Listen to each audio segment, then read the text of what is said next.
அஸ்ஸலாமு அலைக்கும் வரஹ்மத்துல்லாஹி வபரகாத்துஹு. அல்ஹம்துலில்லாஹி ரப்பில் ஆலமீன். வஸ்ஸலாத்து வஸ்ஸலாம் அலா அஸ்ரஃபில் அம்பியாயி முர்சலீன் நபியனா முஹம்மத் வ ஆலிஹி வசாபிஹி அஜ்மயீன். அம்மாபாத். கண்ணியத்துக்குரிய எல்லாம் வல்ல அல்லாஹு ஜல்லசானு தாலாவின் நல்லடியார்களே, அன்புக்கினிய சகோதர சகோதரிகளே, பிரமத அன்பர்களே, நண்பர்களே, உங்கள் அனைவரின் மீதும் ஏக இறைவனுடைய சாந்தியும் சமாதானமும் என்றென்றும் நிலவ பிரார்த்திப்பதோடு, நான் சங்கை அப்துல் அஜீஸ். அல்லாஹ்வுடைய அருளால் அனைவரும் மிக நலமாக இருப்பீர்கள் என்று நம்புகிறேன். அல்ஹம்துலில்லாஹ். எல்லா புகழும் அல்லாஹ்வுக்கே. இது நபிமார்களின் வரலாறு, பாகம் 44. 6வது நபியாக நபி இப்ராஹிம் அலைஹிஸ்ஸலாம் அவர்களுடைய வரலாற்றில் அல்லாஹ் திருமறை குர்ஆனில் சொல்லப்படுகின்ற அந்த வரிசை கிரமத்தின்படி 6வது நபியாக இப்ராஹிம் அலைஹிஸ்ஸலாம் அவர்கள் இடம்பெறுகிறார்கள். அந்த இப்ராஹிம் அலைஹிஸ்ஸலாம் அவர்களின் வரலாற்றை இந்த காணொலியில் நம்ம 44வது பாகமாக பதிவு செய்திருக்கிறோம் இன்ஷா அல்லாஹ். இதில் தொடர்ந்து நபி இப்ராஹிம் அலைஹிஸ்ஸலாம் அவர்களுடைய வரலாறு ரொம்ப அதிகமாக திருமறை குர்ஆன்லேயும் அதீதுகள்லேயும் காண கிடைக்கின்றன. அதனால் இதனுடைய தொடர்ச்சியாக இன்ஷா அல்லாஹ் நம்ம நம்பர் விதமாக பதிவு செய்வோம் இன்ஷா அல்லாஹ். இதில் ஒவ்வொரு நபிமார்களுடைய வரலாற்றை சொல்வதற்கு முன்னால் அல்லாஹ்வுடைய அற்புதமான ஒரு அறிவுரையை உங்கள் கவனத்துக்கு கொண்டு வந்து தான் ஆரம்பம் செய்வேன்.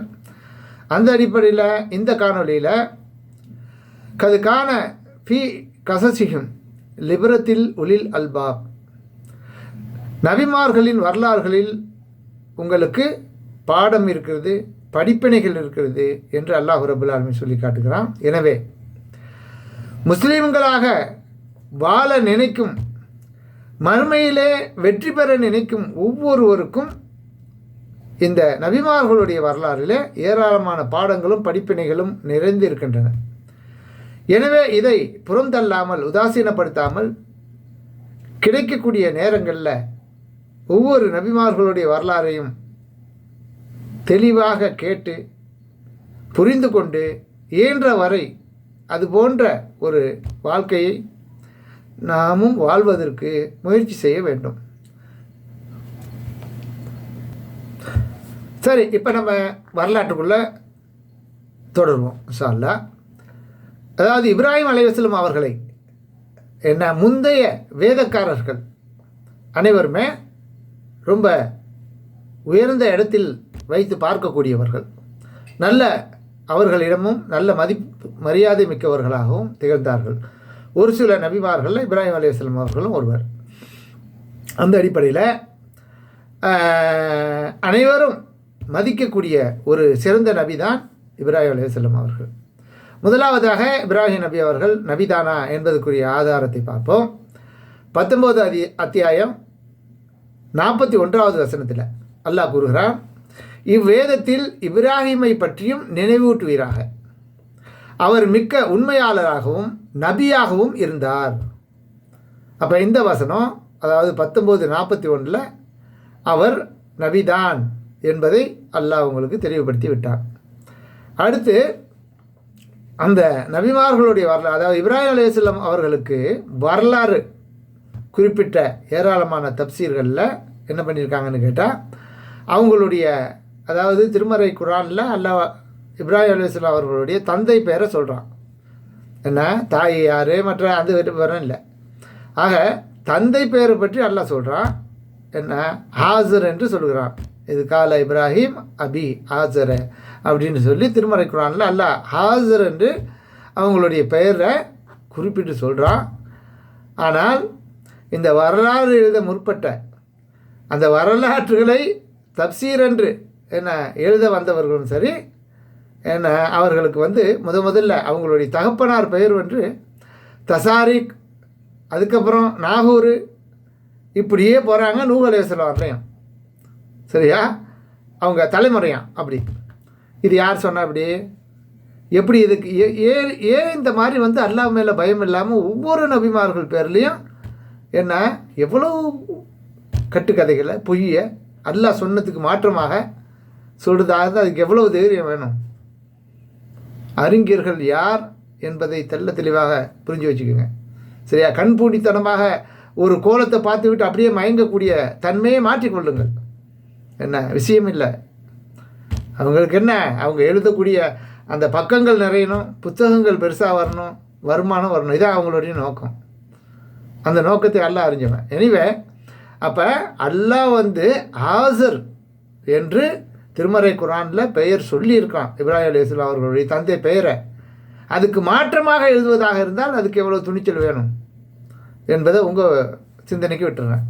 சரி, அப்போ நபி இப்ராஹிம் அலைஹிஸ்ஸலாம் அவர்களுக்கு தந்தை பெயர் திருமறை குரானில் சொல்லப்பட்டிருக்கு. அவங்களுடைய பெயர் ஹாசர். நபி இப்ராஹிம் அலைஹிவஸல்லம் அவர்களின் அடுத்தபடியாக நம்ம தெரிந்து கொள்ள வேண்டியது உயரம். நபி இப்ராஹிம் அலைஹிஸ்ஸலாம் அவர்களை அல்லாஹ்வின் தூதர் ஸல்லல்லாஹு அலைஹி வஸல்லம் அவர்கள் மெஹராஜ் போனாங்க இல்லையா? அப்போ அல்லாஹ் எடுத்து காட்டினான் சில நபிமார்களை, எல்லாரையும் இல்லை, ஒரு சில நபிமார்களை எடுத்து காட்டினான். அப்படி எடுத்து காட்டப்பட்ட நபிகளில் ஒருத்தவங்க இப்ராஹிம் அலைஹிஸ்ஸலாம் அவர்கள். அந்த இப்ராஹிம் அலைஹிஸ்ஸலாம் அவர்களை அதாவது ஆதம் அலைஹிஸ்ஸலாம் அவர்கள் 60 முழம் கொண்டவர்களாக இருந்தார்கள் இல்லையா? அதன் பிறகு அப்படியே குறைஞ்சிக்கிட்டே வருதுங்கிறது நபி ஸல்லல்லாஹு அலைஹி வஸல்லம் சொன்ன ஹதீஸின்படி உள்ள செய்தி. ஆனால் இப்ராஹிம் அலைஹிஸ்ஸலாம் அவர்கள் முஹம்மது ஸல்லல்லாஹு அலைஹி வஸல்லம் அவர்களே நல்ல உயரம். சரியா? அவங்களே அப்படி நிமிர்ந்து தான் பார்க்க முடியுமா, அவ்வளோ உயரமாக இருந்திருக்காங்க, சரியான உயரமாக இருந்திருக்காங்க. அப்படி உயரமாக இருந்ததுனால தான் காபா கூட என்ன இவ்வளோ உயரமாக வச்சு கட்டப்பட்டிருக்கேன்னு யோசித்து பார்த்தீங்கன்னா நல்லா தெரியும். அப்போ அந்த காபாங்கிறது இன்றைக்கி அப்படி வெளியில் நின்று தொழுகிற மாதிரி இல்லையே, அவங்க தொழுது உள்ளுக்கு போய் அது பள்ளிவாசல், இறை இல்லம். சரியா? அந்த இதில் அவங்க உயரமாக இருந்ததுனால தான் அவ்வளோ உயரம் அந்த காபா கட்டப்பட்டிருக்குங்கிறதையும் நீங்கள் புரிஞ்சு கொள்ளலாம். அப்போ அந்த காலத்தில் சாரம் அது இதெல்லாம் இல்லைல்ல, அப்போ அவர்கள் அந்த உயரம் இருந்ததுனால தான் அந்த உயரத்துக்கு கட்டியிருக்காங்க அப்படிங்கிறத நம்ம புரிஞ்சுக்கொள்கிறோம். இது அதாவது உயரம், அவங்களுடைய உயரம் சம்பந்தமாக நபி ஸல்லல்லாஹு அலைஹி வஸல்லம் சொன்ன செய்தி புகாரில் 3354வது ஹதீஸாக இடம்பெற்றிருக்கு. அடுத்தது நபி இப்ராஹிம் அலைஹிஸ்ஸலாம் அவர்களுடைய முகத்தோற்றம், முகச்சாயல். அப்போ நபி ஸல்லல்லாஹு அலைஹி வஸல்லம் தங்களுடைய தோழர்கள்ட்ட கேட்டு, இப்ராஹிம் அலைஹிஸ்ஸலாம் அவர்களுடைய முகச்சாயலை பார்க்க விரும்புகிறீங்களா, ஆசைப்படுறீங்களா அப்படின்னு கேட்டுட்டு, என்ன பாருங்கள், என்ன மாதிரி தான் ஏறத்தாழ இருப்பாங்க அப்படின்னு. ஆக நபி ஸல்லல்லாஹு அலைஹி வஸல்லம் அவர்கள் போன்ற ஒரு தோற்றத்தில் இப்ராஹிம் அலைஹிஸ்ஸலாம் அவர்கள் இருந்திருக்காங்க அப்படிங்கிறதையும் மேலதிகமாக நம்ம தெரிஞ்சுக்கிறோம். அதுக்கு அடுத்து நபி இப்ராஹிம் அலைஹிஸ்ஸலாம் அவர்களின் சிறப்புகளை பற்றி முதல்ல பார்ப்போம் ஒவ்வொன்றாக. சரியா? அதில் 2வது அத்தியாயம் 131, 132, 130, 31, 32 ஆகிய வசனங்களில் இப்ராஹிம் அலைஹிஸ்ஸலாம் அவர்களுடைய சிறப்புகளை பற்றி ஒவ்வொன்றாக நம்ம பார்ப்போம். அதில் தன்னை அறிவிலியாக்கி கொண்ட, தன்னை யார் மூடனாக முட்டாளாக்கி கொண்டானோ அவனை தவிர யார் இப்ராஹிமின் மார்க்கத்தை புறக்கணிக்க முடியும் என்று அல்லாஹ் கேட்கிறான். யாராவது மனிதர்கள் இந்த உலகத்தில் இப்ராஹிம் அலைஹிஸ்ஸலாம் அவர்களுடைய அந்த மார்க்கத்தை, எது இப்போ இன்றைக்கி நம்ம பின்பற்ற மார்க்கம் இப்ராஹிம் அலைஹிஸ்ஸலாம் அவர்களுக்கு அல்லாஹ் வழங்கிய மார்க்கம் தான் அது. சரியா? அதை தான் சொல்கிறான் அல்லாஹ் இங்கே. அப்படி அதை புறக்கணித்து யார் வாழ்கிறார்களோ அவர்கள் நிச்சயமாக மூடர்களாகவும் முட்டாள்களாகவும் தான் இருப்பார்களே தவிர நிச்சயமாக அறிவாளிகளாக இருக்க முடியாது என்று அல்லாஹ் ரப்பல் ஆலமீன் இங்கே சொல்லி காட்டுகிறான். அவரை இவ்வுலகில் நாம் தேர்வு செய்தோம், அவர் மறுமையில் நல்லோர்களில் ஒருவராக இருப்பார். மேலும் அவரது இறைவன் கட்டுப்படு என்று அவரிடம் கூறிய போது அகிலத்தின் இறைவனுக்கு கட்டுப்பட்டேன் என்று அவர் கூறினார். ஒரு வார்த்தை கட்டளையிட்டால் போதும், இல்லைன்னா அப்படியே எண்ணெயாகி வந்துடுவாங்க அப்படிங்கிற அளவுக்கு அல்லாஹ் ரப்பல் ஆலமீன் அவங்கள பற்றி சொல்லி காட்டுறான். எதை கட்டளை போட்டாலும் 100% அதுக்கு கட்டுப்பட்டுருவாங்க. அப்படிப்பட்ட சிறப்பு நபி இப்ராஹிம் அலைஹிஸ்ஸலாம் அவர்களுக்கு அப்படிங்கிறத இதில் 131, 132 ஆகிய வசனங்களில் இதை நம்ம பார்க்குறோம். அடுத்து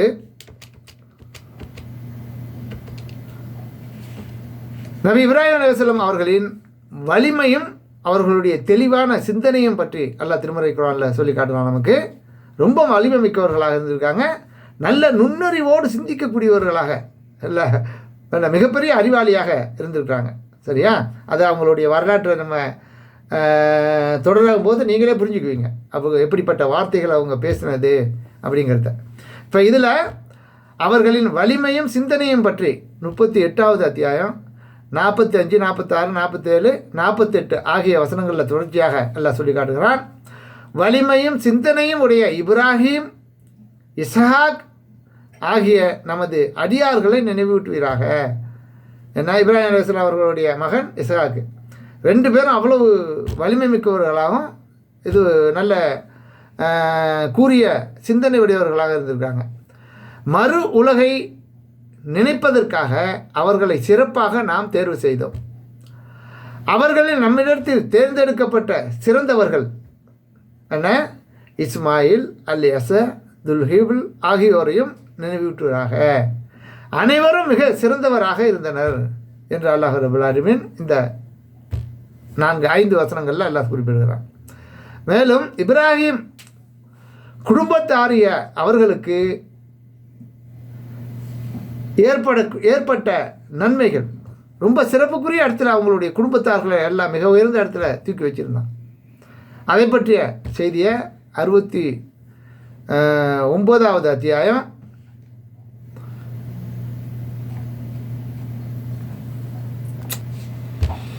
'அன்புக்கினிய சகோதர சகோதரிகளே, இப்ராஹிம் நபி அவர்களுக்கு அல்லாஹ் புரிந்த, அவர்களுடைய குடும்பத்தார்களுக்கு அல்லாஹ் புரிந்த அருள்களை பற்றி அல்லாஹ் ரப்பல் ஆலமீன் மிக உயர்ந்த இடத்துல மிகப்பெரிய அருள் புரிஞ்சிருக்கிறான். அப்படிப்பட்ட அருளுக்கு சொந்தக்காரர்கள் இப்ராஹிம் அலைஹிஸ்ஸலாம் அவர்களுடைய குடும்பத்தார்கள். அதை பற்றி 11வது அத்தியாயம் 69, 70, 71, 72, 73 ஆகிய வசனங்களில் தொடராக சொல்லி காட்டுகிறான். நமது தூதர்கள் இப்ராஹிமிடம் நற்செய்தி கொண்டு வந்தார்கள். சலாம் என்று அவர்கள் கூறினார்கள். அவரும், அதாவது இப்ராஹிம் அலைஹிஸ்ஸலாம் அவர்களும் சலாம் என்றார். உடனடியாக அவர்களுக்காக பொரிக்கப்பட்ட இறைச்சியை கொண்டு வந்து அவங்களுக்கு பரிமாறுறாங்க. தாமதம் இல்லாமல் உடனடியாக சவார் ரெடி பண்ணி கொண்டு வந்து கொடுக்குறாங்க. அப்போ அவர்களின் கைகள் உண்பதற்கு அதை நோக்கி செல்லாததை கண்டபோது, அதாவது நபி இப்ராஹிம் அலைஹிஸ்ஸலாம் அவர்களுக்கு நற்செய்தி கூறுவதற்காக அல்லாஹ் ரப்பல் ஆலமீன் சில வானவர்களை அனுப்பியிருக்கிறான். அதோட லூத்து நபியும் அவங்களுடைய காலத்தில் வாழக்கூடியவர்கள் இன்னொரு பகுதியில் அவங்களை அழிப்பதற்காகவும் ஓரினை சேர்க்கை மூலமாக அநியாயம் செய்து கொண்டிருந்தார்கள்ல, அப்படி இதுக்காக அவங்களை அனுப்பியிருந்த அந்த வானவர்கள் மனித ரூபத்தில் வர்றாங்க இப்ராஹிம் அலைஹிஸ்ஸலாம் அவர்கள்ட்ட. அப்போ வந்திருக்கிறவங்க வானவர் தானுங்கிறது இப்ராஹிம் அலைஹிஸ்ஸலாம் அவர்களுக்கு தெரியாது. அதனால் உடனடியாக அந்த காலத்தில் இருந்த பண்புகள், யாராவது நம்ம வீட்டுக்கு விருந்தாளி வந்துட்டால் உடனடியாக அவர்களுக்கு சாப்பாடு ஏற்பாடு பண்ணி கொடுக்குறது அவங்களுடைய கடமை. ஏன்னா அந்த காலத்தில் ஹோட்டல்கள்லாம் கிடையாது இல்லையா? அதனால் ஒருத்தர் வர்றவங்க ஒருத்தரை கவனித்து பரிமாறுவது அன்றைய நிலையில் உள்ள ஒரு மரியாதை நிமித்தம். அந்த அடிப்படையில் இவங்க போய் சாப்பாடெல்லாம் சமைச்சு கொண்டு வந்து அவங்க முன்னால் வைக்கும்போது அவங்க அதை கையை சாப்பிட்றதுக்கு போக மாட்டேங்குது. உடனே என்னடா இது அப்படின்னு சொல்லி ஒரு பயந்த நிலைக்கு வந்துட்டாங்க. யாரும் நம்மள என்ன கொல்றதுக்கு வந்திருக்காங்களோ, யார் இவங்க அப்படின்னு தெரியாத அளவுக்கு ஒரு பயத்தை அடைகிறாங்க. அவர்களின் கைகள் உண்பதற்கு அதை நெருங்கி செல்லாததை கண்டபோது அறிமுகமற்றவர்களாக அவர்களை கருதினார். அவர்களை பற்றி மனதுக்குள் பயந்தார். பயப்படாதீர், நாங்கள் லூத்துடைய சமுதாயத்திற்காக அனுப்பப்பட்டுள்ளோம் என்று அவர்கள் கூறினார்கள். பயப்படாதீங்க, இன்னும் அந்த மாதிரி விஷயங்களுக்காக லூத்து நபி சமுதாயத்துக்காக அனுப்பப்பட்டிருக்கிறோம் அப்படின்னு அதில் சொல்லிவிட்டு சொல்கிறாங்க. அப்போ அவங்களுடைய மனைவி இப்ராஹிம் அலைஹிஸ்ஸலாம் அவர்களுடைய மனைவியும் அங்கே ஒரு ஓரமாக நின்றுக்கிட்டு இருக்கிறாங்க. இப்படி சொன்னதை கேட்குறாங்க. கேட்ட உடனே சிரிக்கிறாங்க. ஏன்னா லூத்து நபி அநியாயம் பண்ணிக்கிட்டு இருக்காங்க, அந்த சமுதாயம் அவர்களை அழிக்கத்தான் அல்லாஹ் அனுப்பியிருக்கான் அப்படிங்கிறவங்க அழிக்கத்தானா? ரொம்ப சந்தோஷமான விஷயம். ஏன்னா பெண்கள் ரொம்ப பாதிக்கப்பட்டாங்கல்ல அந்த காலத்தில். ஆனால் பெண்களை நாடுறதே இல்லை இவங்க, ஆணும் வர்றீங்கள திரிவானுங்க. அந்த மாதிரி இருக்கும்போது அவங்க அதை கேட்ட உடனே சிரிப்பு வந்துருச்சு. சிரித்தார். அவருக்கு இஸ்ஹாக்கு பற்றியும் இஸ்ஹாக்குக்கு பின்பு யாக்கூபு பற்றியும் நற்செய்தி கூறினோம். அந்த நேரத்தில் நற்செய்தி எதுக்காக இப்போ இவங்க இங்கே வந்தாங்கன்னா, இந்த நற்செய்தி சொல்வதற்காக தான் அந்த வீட்டுக்கு வந்திருக்காங்க, இப்ராஹிம் அலைஹிஸ்ஸலாம் வீட்டுக்கு. அப்போ அவங்களுக்கு, அதாவது இது இஸ்மாயில் அலைஹிஸ்ஸலாம் அவர்கள் வந்து அன்னை ஹாஜர் அவர்களுக்கு கொடுக்கப்பட்டது. இது வந்து சாரா அலைஹிஸ்ஸலாம் அதுக்கு பிற்பாடு. சரியா? அந்த லூத் நபியுடைய சமுதாயம் கவுமுகள் அழிக்கப்படுவதற்காக வந்தாங்கள, அதற்கு முன்னாடி இப்ராஹிம் அலைஹிஸ்ஸலாம் அவர்கள் வீட்டில் வந்து இப்படி ஒரு சுப செய்தியை அவங்களுக்கு அறிவிப்பதற்காக இங்கே வந்தாங்க இல்லையா? அவரது மனைவியும் நின்று கொண்டிருந்தார். அவர் அந்த செய்தி, அவங்க சொன்ன செய்தியை கேட்டு சிரித்தார்.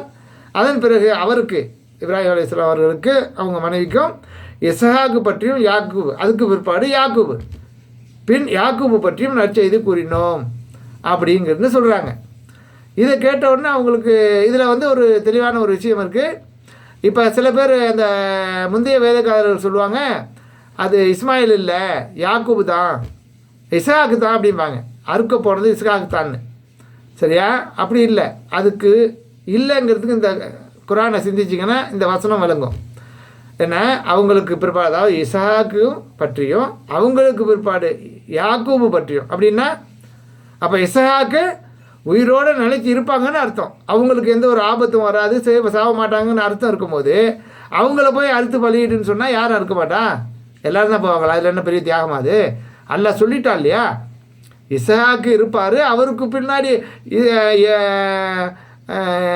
இஸ்ஹாக்கு பிற்பாடு யாக்கூபு, அவங்களுக்கு ஒரு குழந்தை இருக்குன்னா அப்போ அவங்க உயிரோடு இருப்பாங்க, அவங்க கல்யாணம் பண்ணுவாங்க, மனைவிக்கு அவங்களுக்கு குழந்தை பிறக்கும், அவங்க சாக மாட்டாங்கங்கிற உறுதி இதில் இருக்குல்ல, புரியுதா? அதனால் வந்து அந்த சிலர் சொல்லக்கூடியவர்களுக்கு பெரிய ஒரு மறுப்பு செய்தியாக இந்த வசனத்தை காட்டலாம். அந்த மாதிரி யாராவது சொன்னாங்கன்னா, இஸ்மாயில் இல்லை அறுக்க போனது, அறுக்க பலியிட்டு போனது வந்து இஸ்ஹாக்கு தான் அப்படின்னு சிலர் சொல்லுவாங்க. அந்த வாதத்துக்கு மறுப்பு தான் இது அப்படிங்கிறதையும் மேலே அதிகமாக தெரிஞ்சுக்கொள்வோம்.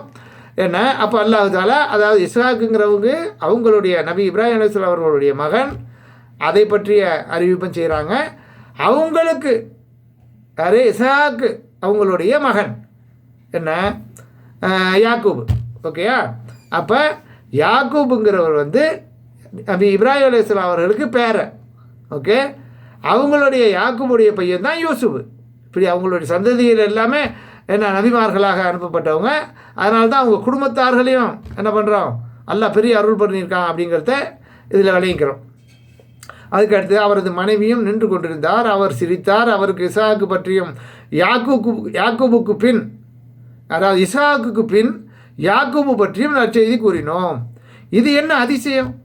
உடனே இதை கேட்ட உடனே அந்த அம்மா இப்ராஹிம் அலைஹிஸ்ஸலாம் அவர்களுடைய மனைவி சாரா இருக்காங்க இல்லையா, அவங்க என்ன சொல்கிறாங்கன்னா, இது என்ன அதிசயம், நான் படு கிழவியாக ஆகிவிட்டேன், ரொம்ப கிழவியாக போயிட்டேன், குழந்தை பிறக்கிற அளவுக்குலாம் இனி சக்தி கிடையாது, அந்த அளவுக்கு நான் வயசாகி கிழவியாகவும், இதோ இந்த ஆள் என் கணவர் இப்ராஹிம் என்ன படு கிழவராகவும் இருக்கும்போது எங்களுக்கு எப்படி பிள்ளைகள் பிறக்கும்? இது வியப்பான செய்தி தான் என்று அவங்க சொல்கிறாங்க. இது பெரிய அதிசயமான செய்தி. நானும் கிழவி ஆகிட்டேன், தள்ளாத கிழவி ஆகிட்டேன், என்னுடைய கணவரும் தள்ளாத கிழவன் ஆகிட்டாரு, எங்களுக்கு எப்படி குழந்தை பிறக்கும்? இது மிக அதிசயமான செய்தி தான் அப்படின்னு வியப்போடு சொல்கிறாங்க. உடனே வானவர்கள் சொல்கிறாங்க, அல்லாவின் கட்டளை குறித்து ஆச்சரியப்படுகிறீர்கள். வானவர்கள் அவங்கள பார்த்து கேட்குறாங்க, அல்லாவின் கட்டளை குறித்து ஆச்சரியப்படுகிறீர்கள்? அல்லாங்கிறான் யார்? அவன் நினைச்சதை செய்யக்கூடியவன், நினைத்ததை முடிக்கக்கூடியவன், ஆகுன்னா ஆகிடும் இல்லையா? அவன் விஷயத்தில் ஆச்சரியப்படுகிறீர்கள் அப்படின்னு சொல்லிட்டு, அல்லாஹுவின் அருளும் அல்லாஹுவின் பாக்கியங்களும் இப்ராஹிமின் குடும்பத்தாராகிய உங்களுக்கு ஏற்படட்டும், அவன் புகழுக்குரியவன், மகத்துவம் மிக்கவன் என்று அவர்கள் கூறினார்கள். அப்போ இது வந்து 11வது அத்தியாயில் 69லேருந்து 70, 71, 72, 73 ஆகிய வசனங்களில் தொடர்ச்சியாக இந்த செய்தி இடம்பெற்றிருக்கு. அப்போ இதை வச்சு தான் அருள் பெற்ற இப்ராஹிமின் குடும்பத்தார்கள் என்பதை பற்றி நம்ம முடிவு செய்கிறோம். இதை வச்சு தான் நபி ஸல்லல்லாஹு அலைஹி வஸல்லம் அவர்கள் என்ன பண்ணுறாங்க, நமக்கு அந்த சலவாத்தை சொல்லி கொடுக்குறாங்க. அல்லாஹும்ம ஸல்லி அலா முஹம்மத் வ அலா ஆலி முஹம்மதின் சலவாத்து ஓதுறமே, இந்த சலவாத்தை எனக்கும் கேளுங்க. அவ்வளோ பெரிய அருள் புரிஞ்சிருக்கான் அல்லாஹ் அவங்க குடும்பத்தார்களுக்கு, இப்ராஹிம் அலைஹிஸ்ஸலாம் அவர்களுக்கும் அவங்க குடும்பத்தார்களுக்கும். அப்படிப்பட்ட அருள் எனக்கு வேண்டும், அதனால் நீங்கள் எனக்காக துவா செய்யுங்கன்னு கேட்டாங்களே. ஒவ்வொரு தொழுகையிலே அதை செலவாத்தை நமக்கு சொல்லி கொடுத்துருக்காங்களே, அது இதனுடைய பின்னணியை வச்சு தான். சரியா? எந்த நபிமார்களுக்கும் செய்ததை விட இப்ராஹிம் நபிக்கு அல்லாஹ் அதிக பேரருள் புரிந்துள்ளான் என்பது இந்த வசனம், அதாவது 11வது வசனம் 73 படிங்க, என்ன அதன் மூலம் தெளிவாக அறிந்து கொள்ளலாம். முஸ்லீம்கள் ஒவ்வொரு தொழுகையிலும் எனக்காக அல்லாஹ்விடம் அருளை வேண்டி பிரார்த்தியுங்கள் என்று நபிகள் நாயகம் ஸல்லல்லாஹு அலைஹி வஸல்லம் அவர்கள் நமக்கு கூறியுள்ளார்கள். அதற்காக ஒரு பிரார்த்தனையுமே நமக்கு கற்றுத்தந்துள்ளார்கள். அதுதான் தொழுகையில் இருப்பில், அதாவது அத்தகையாத்து இருப்பில் நாம் ஓதும் ஸலவாத் எனும் அந்த பிரார்த்தனையில், இறைவா அல்லாஹும்ம ஸல்லி அலா முஹம்மது வல ஆலி முஹம்மது கமா ஸல்லைத அலா இப்ராஹிம் வல ஆலி இப்ராஹிம் இன்னக ஹமீதும் மஜீத். இப்ராஹிமுக்கும் அவர்களுடைய குடும்பத்தாருக்கும் எவ்வளவு அருளையும் பரக்கத்தையும் செஞ்சிருக்கியோ அதே போல் எனக்கும் என்னுடைய குடும்பத்தாருக்கும் செய்யி அப்படின்னு சொல்லி கேளுங்க. அதே போல் அந்த ஸலவாத் நமக்கு சொல்லி கொடுக்கப்பட்டிருக்கு. சரியா? அப்போ தொழுகையில் இருப்பில் நாம் ஓதும் ஸலவாத் எனும் அந்த பிரார்த்தனையில், இறைவா இப்ராஹிம் நபிக்கும் அவரது குடும்பத்தினருக்கும் நீ அருள் புரிந்தது போல் முகம்மதுக்கும் அவரது குடும்பத்தாருக்கும் அருள் புரிவாயாக என்று குறிப்பிட்டிருப்பது இப்ராஹிம் நபியின் மீது அல்லாஹ் செய்த மகத்தான அருளை நமக்கு புரிய வைக்கிறது, மேலதிகமாக விளங்கி கொள்ளலாம். அது மட்டும் இல்லாமல் ஒரு தடவை நபிகள் நாயகம் ஸல்லல்லாஹு அலைஹி வஸல்லம் அவர்கள் இடத்துல ஒரு சஹாபி என்ன, உலக மக்கள் எல்லாம் மிக சிறந்தவர் ஹைருல் பரியா அப்படின்னு சொல்லி நபி ஸல்லல்லாஹு அலைஹி வஸல்லம் புகழ்ந்து சொல்கிறாரு. லாக்க இப்ராஹிம், அப்படி என்ன சொல்லாது, அது இப்ராஹிம் தான். உலகத்திலேயே சிறந்த ஒரு மனிதர் யாருன்னு கேட்டால் அது இப்ராஹிம் அலைஹிஸ்ஸலாம் தான், நான் கிடையாது அப்படின்னு சொல்லி இப்ராஹிம் அலைஹிஸ்ஸலாம் அவர்கள் சொன்ன செய்தி முஸ்லீமில் 4367வது ஹதீஸாக இடம்பெற்றிருக்கு. இன்னும் புகாரி பல நூல்களில் நிறைய இடம்பெற்றிருக்கு. ஒரு நம்பர் போதும் இல்லையா, நீங்கள் வெரிஃபிகேஷன் பண்ணி பார்க்குறதுக்கு 4367 முஸ்லீமில். இது அப்படியே எல்லாம் பிரிஸ்கிரிப்ஷன்லேயும் பதிவு செய்கிறேன், படிச்சுக்கோங்க. ஓகே. அடுத்து அல்லாஹுவின் கலீல், உற்ற ஒரே தோழன் என்று சொல்லக்கூடிய அளவுக்கு இப்ராஹிம் அலைஹிஸ்ஸலாம் அவர்கள் வேறு யாரும் கிடையாது, அது இப்ராஹிம் அலைஹிஸ்ஸலாம் மட்டும்தான் அல்லாஹ் ரப்புல் ஆலமீன் கலீலாக ஆக்கி கொண்டான். இத்தஹது இப்ராஹீம கலீலா. அப்போ அந்த அளவுக்கு உயர்ந்த அந்தஸ்தை பெற்றவர்கள் இப்ராஹிம் அலைஹிஸ்ஸலாம் அவர்கள். அதை பற்றி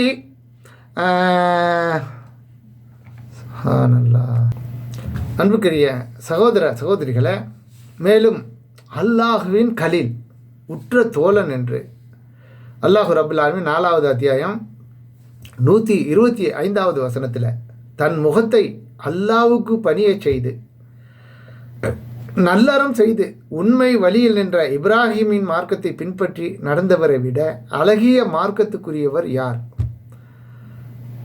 அல்லாஹ் இப்ராஹிமை உற்ற தோழராக்கி கொண்டான்.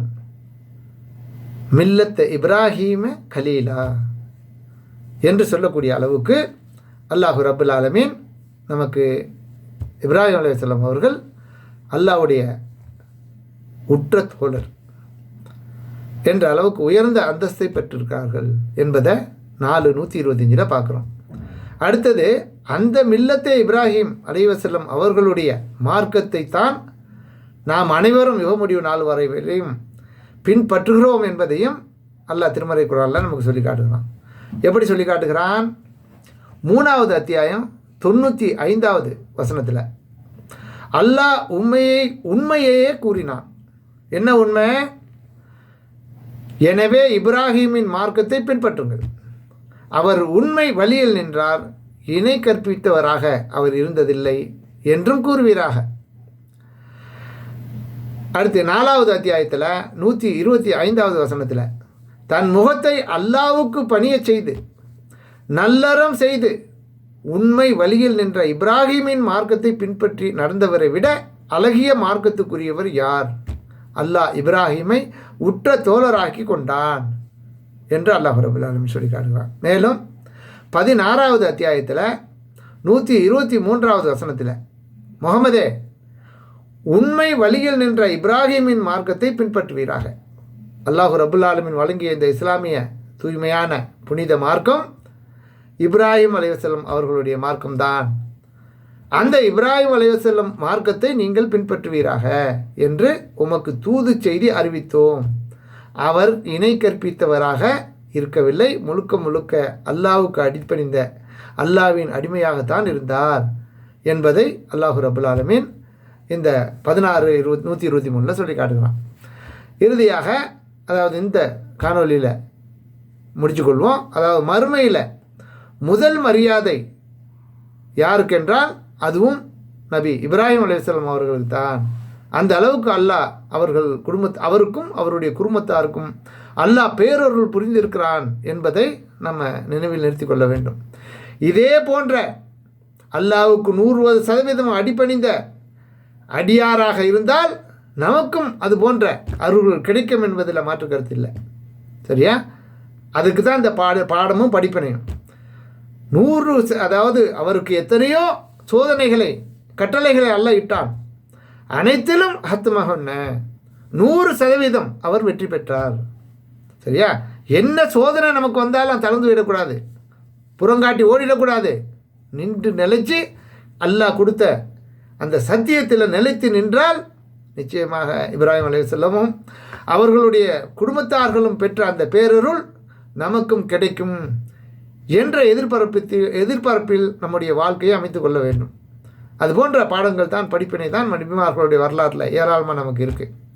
இதை நபிகள் நாயகம் ஸல்லல்லாஹு அலைஹி வஸல்லம் அதாவது மறுமை நாளையில் எல்லாரும் ஆடையற்றவர்களாக எழுப்பப்படுவோம் அப்படின்னு நபி ஸல்லல்லாஹு அலைஹி வஸல்லம் சொல்லுவாங்க. உடனே ஆயிஷா ரலியல்லாஹு அன்ஹா அவங்க கேட்பாங்க, எல்லாருமா ஆம்பளையும் பொம்பளையுமா ஒரே இடத்துலையா நிறுவனமாகவா? ஆச்சரியப்பட்டு கேட்பாங்க, என்ன இப்படி கேட்குற நீ? அந்த மாதிரி நினைக்கிற அளவுக்கு அங்கே இருக்கும். அந்த நிலை ரொம்ப மோசமாக இருக்கும், கடுமையாக இருக்கும். எனக்கு என்ன போதோ நான் எங்கே போகிறனோ கடுமையான பிதி இது நிற்கிற நேரத்தில் என்ன இதெல்லாமல் யாரும் பார்ப்பாங்க? அந்த நிலைமை இருக்காதுமாங்க அப்படின்னு சொல்லுவாங்க நபி இப்ராஹிம் அலைஹிஸ்ஸலாம் அவர்கள். ஆக விசாரணைகள்லாம் முடிக்கப்பட்டு முதலாக இப்ராஹிம் அலைஹிஸ்ஸலாம் அவர்களுக்கு ஆடை அணிவிக்கப்பட்டு அவர்கள் தான் முதலில் சொர்க்கம் செல்வார்கள் என்று நபிகள் நாயகம் ஸல்லல்லாஹு அலைஹி வஸல்லம் அவர்கள் சொன்ன செய்தி புகாரில் 3447, 4425 ஆகிய ஹதீஸ்களில் இருக்குது. இன்னும் புகாரில் நிறையா இருக்குது. முஸ்லீம் ஏகப்பட்ட நூல்களில் இந்த வரலாறுகள் இருக்குது. நான் உதாரணத்துக்கு 2 நம்பரை சொல்லியிருக்கிறேன். காணொலி கூடிவிட்டது.